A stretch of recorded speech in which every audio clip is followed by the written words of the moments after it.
Don't let your brain fool you into thinking that breaking the rules makes your story more original. It'll trap you in one of the most dangerous writing myths. But if you're a sci fi or fantasy author, I get why it's so easy to fall into this thinking.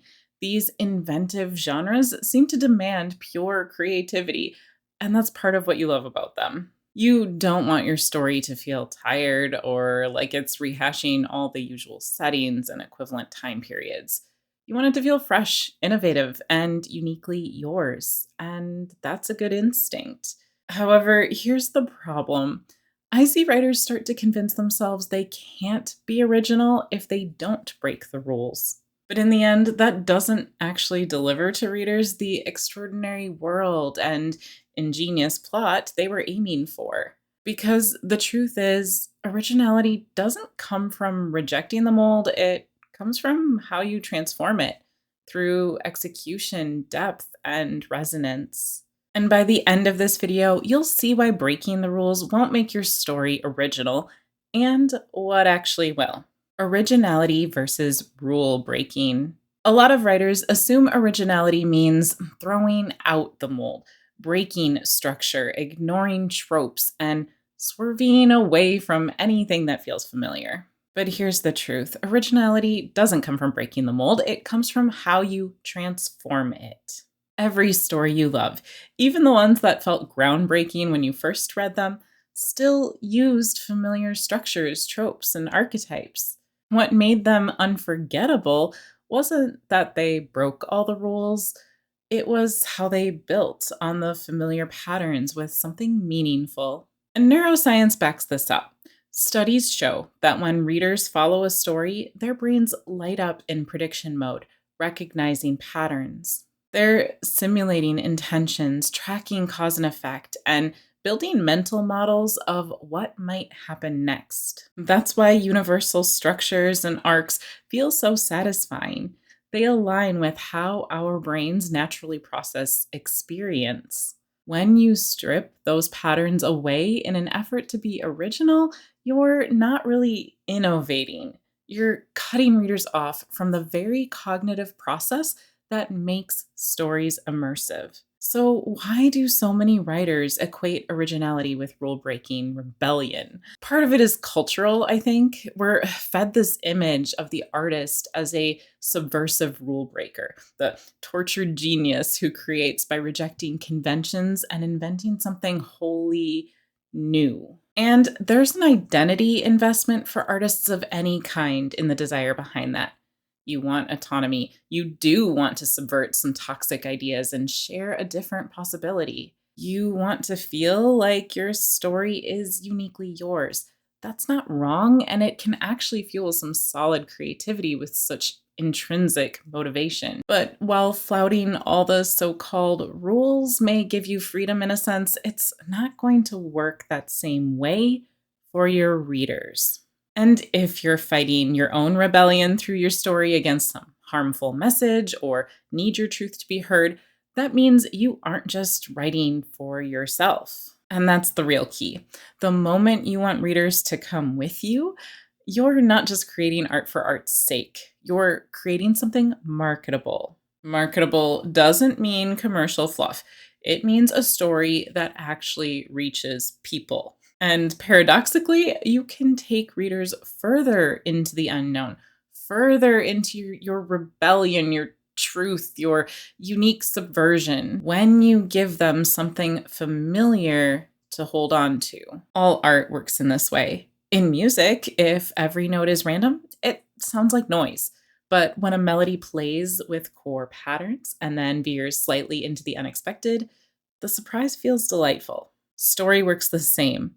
Universals give readers a scaffold, a rhythm their brains are wired to expect. Break every pattern and it's chaos. Follow only the familiar and it's dull. But when you respect the universal and then reimagine it with purpose, readers get the innovation and the resonance.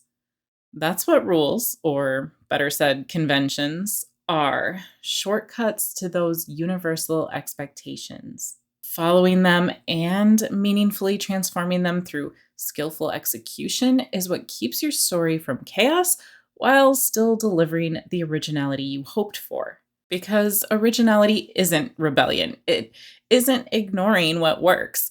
It's about transforming it, layering your perspective, your themes, your voice onto structures that already tap into how readers are wired. That's what gives you both freedom and impact. Readers don't remember a story because it threw out the mold, they remember it because it resonated with their own fears, hopes, and truths. Marketability versus art. And on that note, let's tackle this idea next that if your story is marketable, it can't also be art. That belief keeps so many writers stuck.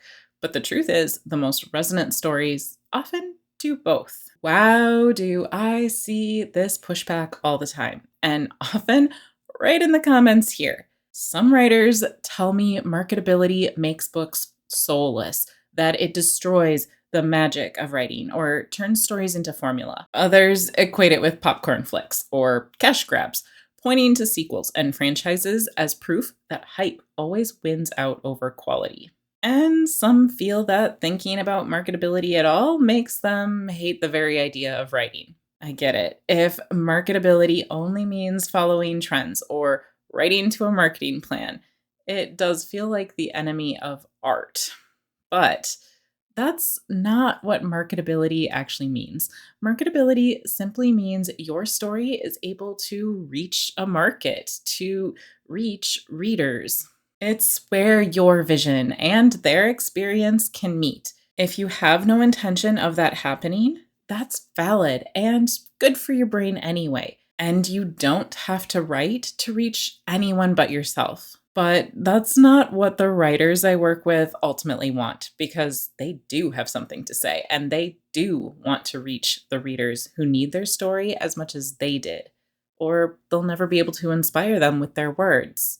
And the fascinating thing is that when stories feel the most marketable, it's often because they hit deep emotional notes readers are already wired to respond to. And here's some brain science to help us explore this effect regardless of art quality, because I think we still need to understand what we can about this for the empty commercial fluff side before we can reconcile it with what I teach here. Commercially successful but critically viewed low quality novels exploit psychological principles of cognitive ease, emotional immediacy, and social influence, fulfilling reader expectations in clear, reliable ways. And I'm going to go deeper to break these aspects down, so stay with me so we can bring this back to our own use of them. When readers consume fiction, they encode emotional experiences tied to the story into long-term memory. These emotional memories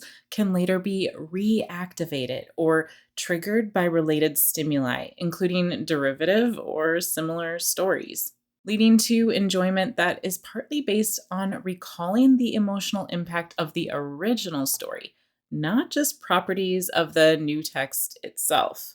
In other words, when you read a book that's a lot like other novels you've loved, or at least crucial pieces of it are, you can get another hit of your prior enjoyment, emotion, and all that from this book, even if it's less innovative or rich. So, nostalgia is one possibility for commercial success of a low quality novel. But another factor is that stories that fit familiar cognitive schemas or narrative scripts reduce processing load and enhance enjoyment because they're so broadly accessible. Stereotypical characters or situations give a quick proxy for more complex narratives that readers don't have to wrestle with on a deeper level and can just get on with the emotional escape more quickly.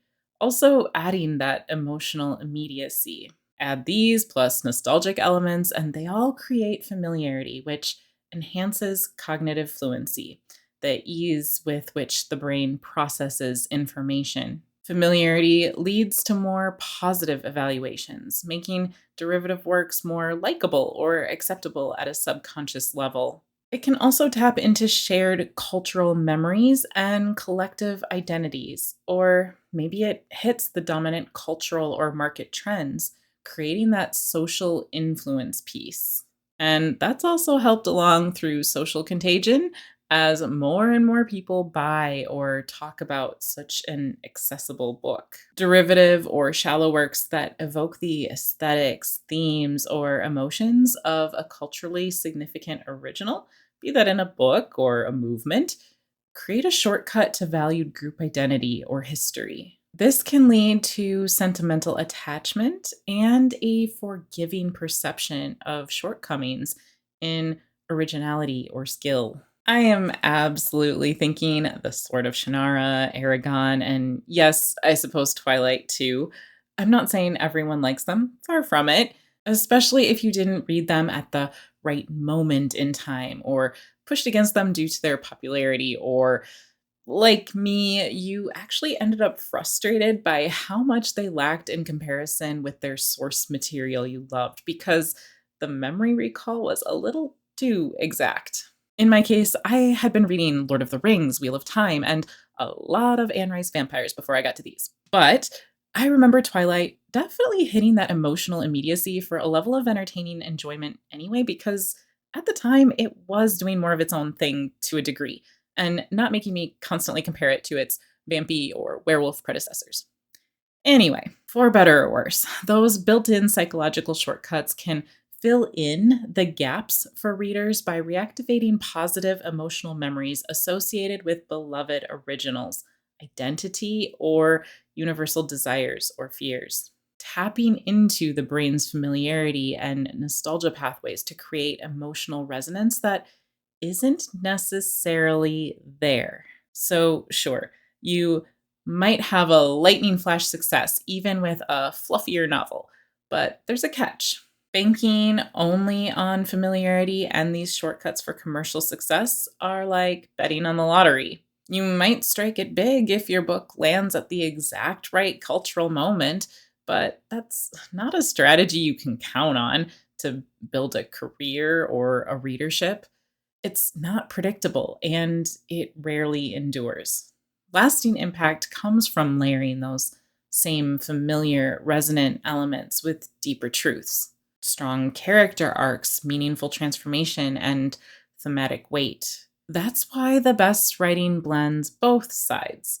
It gives readers the immersive, page turning experience they crave and the depth that makes them think about the story long after they finish it. Marketable familiarity with surprise, formula with innovation, emotional accessibility with philosophical resonance. Think about N.K. Jemison's Broken Earth trilogy. Absolutely marketable. High concept, apocalyptic fantasy, but it also won the Hugo 3 years in a row because of its complexity and emotional depth. Or Lee Bardugo's Six of Crows. Undeniably commercial, but unforgettable because of the complex trauma, backstories, and moral ambiguity of its characters. And then there's The Hunger Games, which is not only a phenomenon all its own, but a structural analysis favorite among educators of storycraft due to how efficient and tight it is. These books didn't have to choose between selling well and being considered art. They did both. And here's where I get on my soapbox for a second. There's this ongoing divide between literary and genre fiction, as if literary is for art and genre is just for fun. Honestly, I never bought it. Why shouldn't we have both?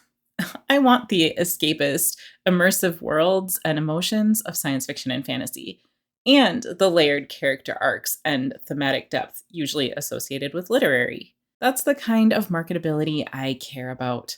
Not empty trend chasing, but stories that entertain readers and have a real impact. That's exactly what I teach my authors inside Enchant Your Readers, because I want the books I read and the ones I help authors write to give us it all: transportive worlds, page turning immersion, and deeper truths that matter. So, the next time you find yourself thinking that marketability means selling out, remember this: marketability isn't the enemy of art, it's how your art actually gets read. And if you're wondering how to balance the commercial page turning power and the deeper character transformation and theme in your own book, that's exactly what my spellbook outline was designed for. It's more than just a beat sheet. It's a story framework that helps you map your novel's major turning points so every moment builds toward both marketable structure and meaningful impact. That way, your book isn't just readable in the moment, it can also have that enduring quality. You can grab it at inkybookworm.com/courses/spellbook or through the link in the description. Constraints versus creativity. And speaking of structure, it sounds backwards, but the limits in your story, the rules, the market expectations, the constraints, are often what spark your most original ideas. Try thinking about rules in the opposite way of constraints. What would happen if you embraced the rule, went all in on it instead of trying to avoid it? What if you made it a strength instead of a weakness? Instead of grudgingly following it with half hearted intent, you use it with masterful purpose. What if it was a feature and not a bug? That's when a convention stops diluting your story with its mediocrity. How much stronger might your story be when you transform that rule with intention? You already see this at work in novels with high commercial success or genres that thrive on playing with rules while still following them. Romantasy, for example, prospers from specific conventions. The enemies to lovers arc, the dual POV, the third act breakup, and a happily ever after. Readers seek out those rules. They want the familiarity. And even when the prose or world building isn't the strongest, readers still devour the books because those conventions deliver the emotional beats they came for. Other genres may not be as codified, but the principle is the same.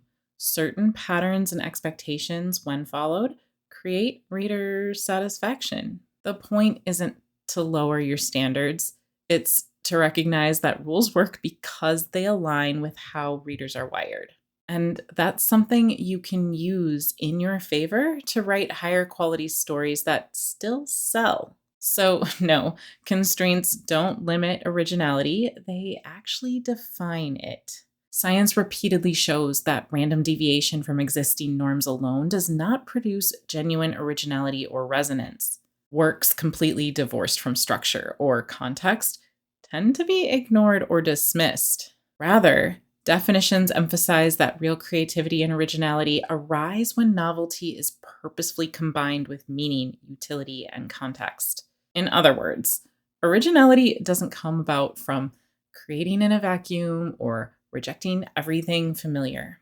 Originality comes from unique recombination, taking known elements and transforming them into something meaningful, layered, and fresh. Every celebrated work of art, whether it's literature, music, or film, is built on this process of transformation. Your brain's imagination network, the default mode network, generates new associations while your executive control network keeps them in check when it evaluates and reshapes them. And the switchboard salience network moves you between the two when an element seems promising. When you've got constraints, those boundaries give your brain something to work with and forces it to find the less obvious combinations of such elements. Those unlikely combinations are where the inventive leaps happen. That's why familiar conventions can still feel fresh when executed with depth and resonance.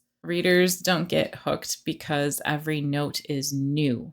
They get hooked because you play the expected notes with your own variations and then land the unexpected in a way that delights them. That's what creates both immersion and surprise. So instead of asking, how do I get around this rule? The better question is, what happens if I really lean into it? What original angle opens up when I embrace it fully? That's when you free up your creativity and where innovation actually comes from.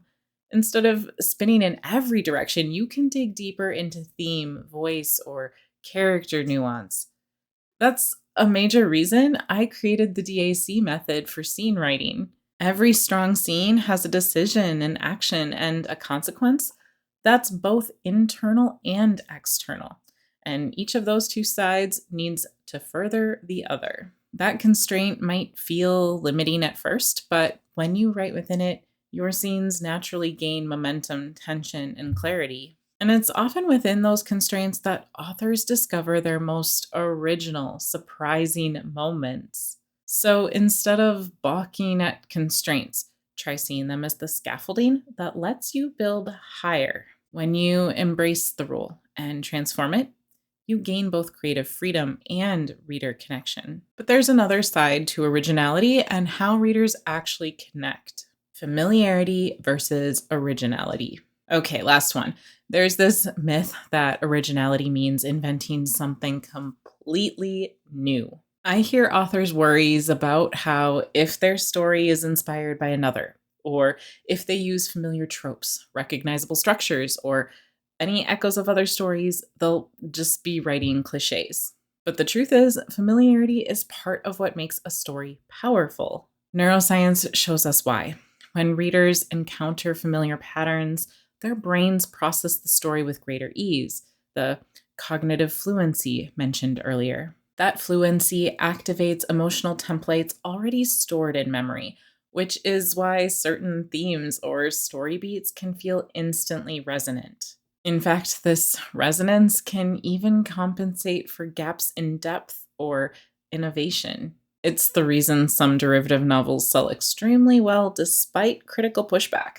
They tap into strong emotions, universal desires, or fears in ways that are immediately accessible. But as we discussed, familiarity on its own can only get you so far. Stories that rely solely on emotional immediacy often fade quickly because readers don't take anything lasting away from them. True originality, the kind that resonates and endures, comes when you layer surprise, theme, and depth onto that familiar. Readers don't connect because every element is brand new. They connect because the familiar is transformed into something fresh and meaningful. That's why retellings, remixing tropes, or reshaping archetypes can be so effective. Think of Madeline Miller's The Song of Achilles or Marissa Meyer's Cinder. Both use recognizable frameworks: Greek myth, Cinderella fairy tale, but elevate them with unique execution, layered character arcs, and thematic weight. It's the balance of cognitive ease and emotional novelty that hooks readers and keeps them coming back. So instead of fearing the familiar, use it. People are drawn to stories that evoke strong emotions, tap into universal desires or fears, and offer satisfying resolutions. But you can still have plenty of nuance, complexity, or ambiguity that readers may chew over long afterward by experimenting within the constraints of what's more familiar. Ground your story in patterns that resonate with how readers' brains are wired, and then transform those patterns with your own perspective, theme, and voice. That's what moves a story from forgettable to unforgettable. Originality doesn't come from breaking rules, it doesn't come from rejecting structure or avoiding market expectations, and it doesn't come from inventing something so untethered that no one can recognize. Originality comes from how you transform the familiar, how you take structure, marketability, and even constraints and layer them with skillful execution using your own depth and your own resonance. That's what creates stories that sell and stories that matter. But while using the familiar and innovating on it, sometimes breaking a rule does make your story stronger, but only when it's intentional, when you understand what that rule protects for readers, and when you found a better way to deliver the same effect. So, I'll walk you through times I've actually told my clients to break the rules. You'll see why it worked, how it paid off for their stories, and when you might need to do the same. That's in the video on your screen now.